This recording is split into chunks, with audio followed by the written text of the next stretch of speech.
ჩვენ ვისაუბრეთ კონსტრუქტორებზე, თუმცა არ გვითქვამს ის, რომ შეიძლება კონსტრუქტორების გადატვირთვა. მოდი დავწეროთ ახლა კლასი, ამისთვის შევქმნათ ფაილი proxy.py. მოდი დავწეროთ ახლა კლასი მარტივი, მაგალითად sample და ეს კლასი იყოს ესეთი სახის.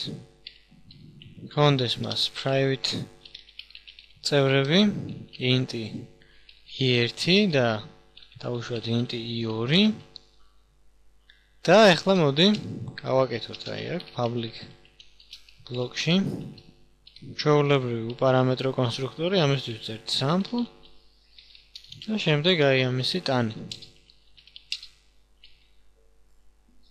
ამ შემთხვევაში i1-ს მივანიჭოთ 0 და i2-საც მივანიჭოთ 0.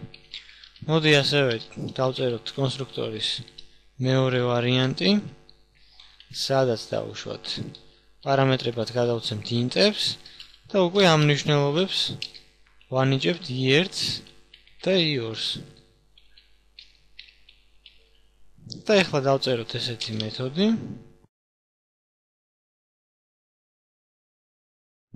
print date, რომელიც უბრალოდ დაბეჭდავს აი ამ მნიშვნელობებს.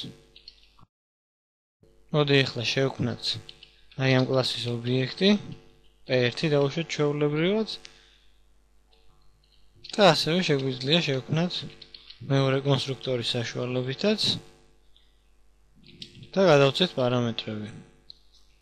და ახლა გამოვიძახოთ. ნახოთ ახლა როგორ იმუშავებს ეს ჩვენი პროგრამა. და როგორც ხედავთ აგვიბეჭდა 0-0 პირველ შემთხვევაში და შემდეგ უკვე 2-3, ანუ ის მნიშვნელობები, რაც გადავეცით აი ამ კონსტრუქტორით. კონსტრუქტორების გადატვირთვა რეალურად გვაძლევს ჩვენ იმის შესაძლებლობას, რომ ჩვენს მიერ დაწერილი კლასის ობიექტები შევქმნათ რამდენიმენაირად. ანუ ერთ შემთხვევაში ჩვენ აქ შეგვიძლია შევქმნათ ჩვეულებრივად, სადაც არ გადავცემთ კონსტრუქტორს არანაირ პარამეტრებს, მეორე შემთხვევაში ჩვენ შეგვიძლია შევქმნათ და გადავცეთ მას პარამეტრები, აი ესეთი სახით. და შემდეგ ეს ცვლადები მიიღებენ ამ პარამეტრებიდან მიღებულ მნიშვნელობებს. ჩვენ ასევე შეგვიძლია დავამატოთ კიდევ ერთი კონსტრუქტორი, სადაც დავუშვათ გადავცემთ უბრალოდ მხოლოდ პირველ პარამეტრს და მეორეს ვტოვებთ ჩვეულებრივად. და დავუშვათ მეორეს ვანიჭებთ რაღაც მნიშვნელობას, მაგალითად 10.